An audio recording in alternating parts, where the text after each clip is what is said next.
ये question most important है, परीक्षा में 3 बार पूछा गया है। मार्च 2025 का ये पेपर है, तो मार्च 2025 में पूछा गया है। जुलाई 2019 में थोड़ा कीमत में फेरफार किया है, मार्च 2020 में भी थोड़ी कीमत में फेरफार करके इसको पूछा गया है। इस तरह का सवाल अगर करना चाहते हो तो क्वेश्चन नंबर 14 है, वो मोस्ट इम्पोर्टेंट क्वेश्चन है, उसको सॉल्यूशन आप कर सकते हैं। बराबर, तो इसका हम लोग देखते हैं। विष्णु स्टील लिमिटेड ने ₹10 के एक ऐसे 6 लाख इक्विटी शेयर निर्गमित किए जिन पर निम्नलिखित रकम चुकानी थी। आवेदन के समय प्रति शेयर 3, आवंटन के समय प्रति शेयर 4, प्रथम और अंतिम मांग के समय प्रति शेयर ₹3। आगे देखते हैं। फिर यहाँ पर बोला है कंपनी को आम जनता में से 7,35,000 शेयर के लिए आवेदन पत्र मिले, यानी कितने ज़्यादा मिले हैं, 1,35,000 ज़्यादा मिले हैं, तो उनकी रकम वापस की जाएगी। अतिरिक्त प्राप्त आवेदन अस्वीकृत करके आवेदन के समय प्राप्त रकम वापस की गई। राम ने जिनके 1,000 शेयर स्वीकृत किए थे उन्होंने आवंटन, बराबर, यहाँ राम का ध्यान रखना, राम ने 1,000 शेयर जो थे वो स्वीकृत किए थे, उसने आवंटन और अंतिम मांग की रकम नहीं चुकाई, आवंटन की भी नहीं चुकाई, अंतिम मांग की भी नहीं चुकाई है।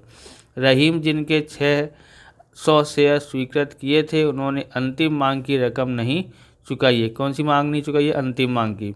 कंपनी ने जिन शेयरों पर मांग बाकी थी उन शेयरों को जब्त किया। जब्त किए गए सभी शेयर प्रति शेयर 7 के संपूर्ण भरपाई गिन करके प्रकाशित किए, मतलब ₹3 बट्टे से प्रकाशित किया गया है। यहाँ पर रहीम और राम का ध्यान रखना है कि इसने अंतिम मांग नहीं चुकाई, इसने आवंटन और अंतिम मांग दोनों नहीं चुकाई है। उपयुक्त विभाग लिखने के लिए कंपनी की बही में आवश्यक प्रविष्टि पारित कीजिए, विवरण अनिवार्य नहीं है। चलिए सॉल्यूशन करते हैं, उसके बाद हम लोग 46वां नेक्स्ट हमारा वीडियो आने वाला है जो 2025 का है, तो उसको भी सॉल्यूशन बाद में करेंगे। अब आपको यहाँ पर पता ही है सबसे पहले क्या किया जाता है। बैंक खाता उधार, क्योंकि आवेदन की पैसे मिलेंगे तो बैंक खाता उधार आता है। ओके, बैंक खाता उधार। अब यहाँ पर उधार लिख देते हैं। कितने पे मिला है हमको? 7,35,000। ज़रूरत कितनी थी? 6 लाख की। आवेदन के कितने रुपए हैं? ₹3। तो हम लोग गुणा करके पता लगाते हैं कि 7,35,000 गुणा 3 कितना आता है? 22,05,000 आता है, 22,05,000। ओके, उसके बाद क्या होगा? यहाँ इक्विटी शेयर किसके पैसे हैं? ये आवेदन के, इसलिए इक्विटी शेयर आवेदन खाते का। ओके, क्या लिखेंगे? 22,05,000, 22,05,000 हैं। ओके, अब हम लोग आगे देखते हैं। यहाँ पर विवरण लिख के छोड़ देना है, विवरण लिख के छोड़ देना है। दूसरा देखते हैं क्या लिखा जाएगा। यहाँ पर ये उधार था, अब क्या आ जाएगा? जमा है ना यहाँ पर, तो यहाँ पर क्या आएगा? उधार में इक्विटी शेयर आवेदन खाते, आवेदन खाता उधार। और इसको कहाँ ले जाना है? पूंजी खाते में, इसलिए यहाँ पर ये जमा है तो उधार आ जाएगा। तो लिखेंगे इक्विटी शेयर, इक्विटी शेयर पूंजी खाते का, पूंजी खाते का। लेकिन कितने रुपए ले जाएंगे? तो 6 लाख की ज़रूरत थी, तो 6 लाख के हिसाब से लेके जाएंगे ₹3, ₹3 के दर से। कितना हो जाता है? 6 18, 18 लाख होता है। ओके, अब जो एक्स्ट्रा आए हैं 1,35,000, उनके पैसे वापस करने पड़ेंगे, तो बैंक से जाएंगे, इसलिए बैंक खाता क्या हो जाएगा? जमा। बराबर, बैंक खाता खाते का, बैंक खाते का 1,35,000 गुणा 3, 1,35,000 गुणा 3 करते हैं तो हमारे पास आता है 4,05,000, 4,05,000 आता है। विवरण लिख के छोड़ देना है। ओके, अब तीसरा देखते हैं। आप इस प्रकार के वीडियो देखना चाहते हैं तो डिस्क्रिप्शन में आपको प्लेलिस्ट मिल जाएगी अकाउंट और स्टेट के अलग अलग चैप्टरों की, वहां से आप देख सकते हैं। चैनल पर नए, चैनल को सब्सक्राइब करना, क्योंकि हम इस प्रकार के वीडियो आपके लिए बनाते रहते हैं।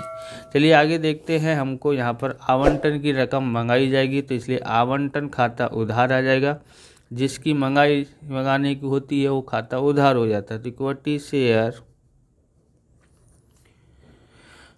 आवंटन खाता उधार, और क्या आएगा, इक्विटी शेयर पूंजी खाते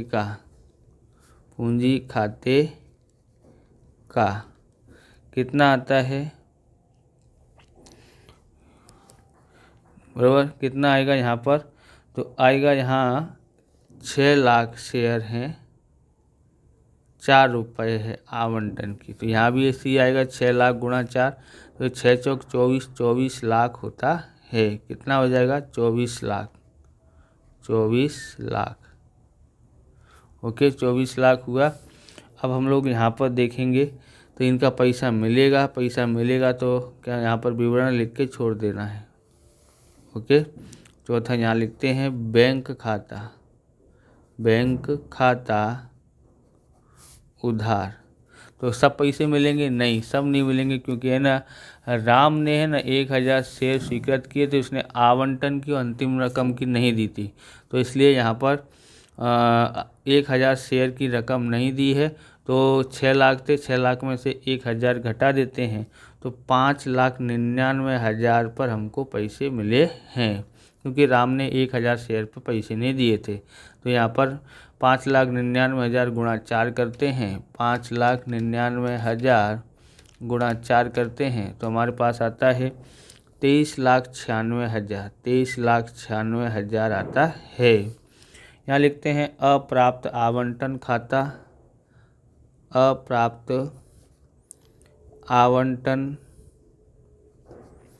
खाता उधार।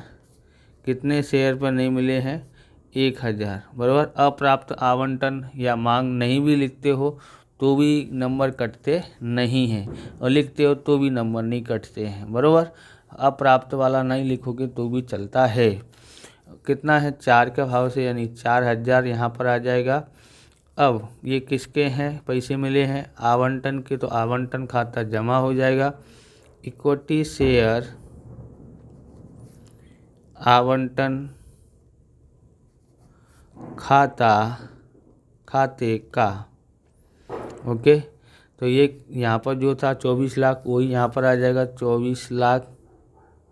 ओके, विवरण लिख के छोड़ देना है। पांचवा देखेंगे अब किसकी मंगाई जाएगी, अंतिम मांग की। जिसकी मंगानी है वो खाता उधार। या लिखते हैं इक्विटी शेयर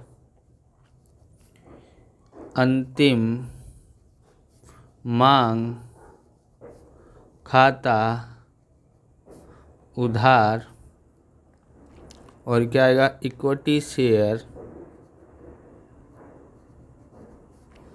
पूंजी खाते का, बराबर। 6 लाख शेयर थे, किसके भाव से, 3 के भाव से, तो यहाँ 18 लाख आ जाएगा, यहाँ भी 18 लाख, और यहाँ भी 18 लाख आ जाता है। ओके, विवरण लिख के छोड़ देना। अब पैसे आएंगे, बैंक से पैसे आएंगे तो क्या लिखेंगे, बैंक खाता उधार। ओके, और पर यहाँ पर ध्यान रखना है, 1000 तो राम ने नहीं भरे हैं और 1600 रहीम ने नहीं भरे हैं अंतिम मांग के, तो 6 लाख में से 1600 घटाना पड़ेगा, बराबर। 6 लाख माइनस 1600, तो कितना आता है, 5,98,400 शेयर गुणा 3 से गुणा कर देते हैं, हमारे पास आता है 17,95,200 17,95,200 जैसा आता है, 3 के गुणा करते हैं तो इतना आया है। अप्राप्त मांग लिखते हैं। अप्राप्त मांग खाता उधार बराबर कितने पर नहीं मिला है? 1600। 1000 राम का, 600 रहीम का, वो दोनों का नहीं मिला है बराबर। राम का कितना है? 1000 और उसका है 600, तो कितना हुआ? 1600। 1600 गुणा 3, 16 3 48 होता है, 4800। अप्राप्त नहीं लिखोगे तो भी चलता है, यहाँ ओके, पर आप लिखना हो तो लिख सकते हैं, नहीं लिखना हो तो कोई बात नहीं। अब क्या आएगा? ये किसके मिले हैं? अंतिम मांग के, तो ये उधार था, यहाँ जमा आ जाएगा। इक्विटी शेयर अंतिम मांग खाते का, ओके, कितना है? 18 लाख। विवरण लिख के छोड़ देना है। अब आपको यहाँ पर ध्यान रखना है 7वां, इन सब के शेयर जो हैं जब्त किए थे, ओके, जब्त करना पड़ेगा ना। अब इन दोनों ने नहीं, राम और रहीम ने नहीं भरे, तो हम लोग लिखते हैं, जब्त करते हैं तो इसकी एंट्री क्या आती है? इक्विटी शेयर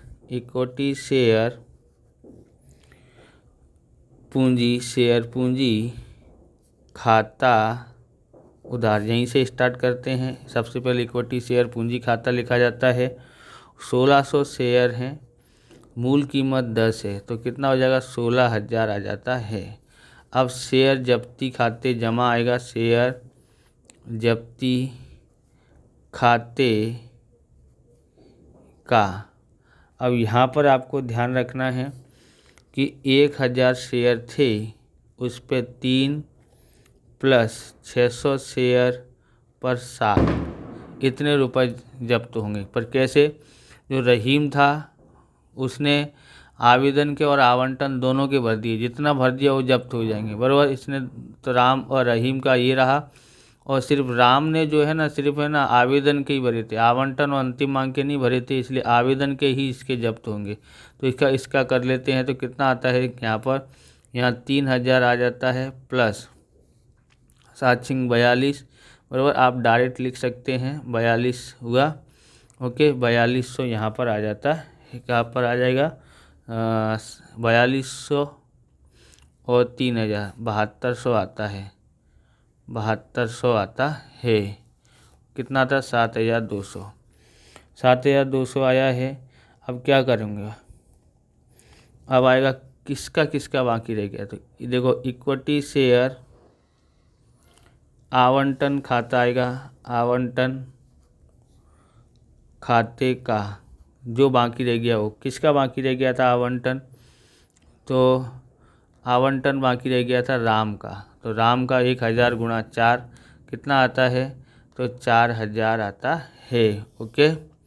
उसके बाद इक्विटी शेयर अंतिम मांग खाते का, इक्विटी शेयर अंतिम मांग खाते का, तो यहाँ पर आपको ध्यान में रखना पड़ेगा, ओके, किसका बाकी था?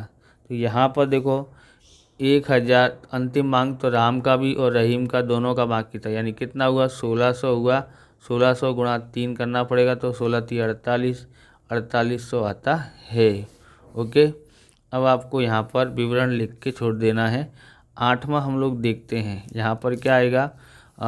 अब प्रकाशित करेंगे तो इसलिए लिखेंगे बैंक खाता उधार, कितने रुपए से प्रकाशित किया है ये हमको ध्यान में रखना है। तो है 1600 शेयर प्रकाशित किए हैं, कितने के भाव से? तो ये है 7 के भाव से, 7 के भाव से किया है, तो यहाँ पर करेंगे 1600 गुणा 7, कितना आता है? 11200 आता है, ओके। 11200, और तो 7 रुपये से प्रकाशित किया है, तो बाकी का 3 रुपये जो 10 में से 7 गया तो 3 बचा ना, तो 3 रुपये क्या हो जाएगा? जब्ती। तो शेयर जब्ती खाता उधार, ओके, जब्ती खाता उधार। तो यहाँ पर 1600 पे 3 रुपये के भाव से 16 तिये 4800 हो जाता है। कितना होगा? 4800, बराबर। अब यहाँ पर क्या आता है? इक्विटी शेयर पूंजी खाते का क्या है? 1600 गुणा 10। ओके, ये वाला यहाँ पर उधार था, यहाँ पर आएगा जमा। कितना हो जाएगा? 16,000 हो जाता है। अब यहाँ पर विवरण लिख के आप छोड़ देना। 9वां देखते हैं, 9वां क्या आता है वो आपको ध्यान रखना है। यहाँ देखोगे, यहाँ पर जब्त किए थे तो कितना था? 7,200 था। इधर कितना है? 4,800। कहाँ पर उधार में कम है कि जमा में कम है? तो यहाँ उधार में कम है, इसलिए उधार साइड लिखा जाएगा। शेयर जब्ती खाता उधार, बराबर। कितना है? तो अंतर देख लेते हैं। 7,200 में 4800 घटा दो। ओके, कितना आता है देखते हैं। 7,200 माइनस 4800 बराबर आता है 2400। तो 2400 इसको कहाँ ले जाएंगे? पूंजी अनामत खाते ले जाते हैं। तो यहाँ लिखेंगे पूंजी अनामत खाते का, यहाँ कितना आ जाएगा? 2400 आ जाता है। विवरण लिख के छोड़ देना है, बराबर। इस प्रकार से ये वीडियो पूरा होता है। अगर आपको हमारा वीडियो अच्छा लगे तो लाइक करें, शेयर करें, कमेंट करें। चैनल पर नए हैं, चैनल को सब्सक्राइब करें। मिलते हैं नेक्स्ट वीडियो में। जय हिंद, जय भारत, वंदे मातरम।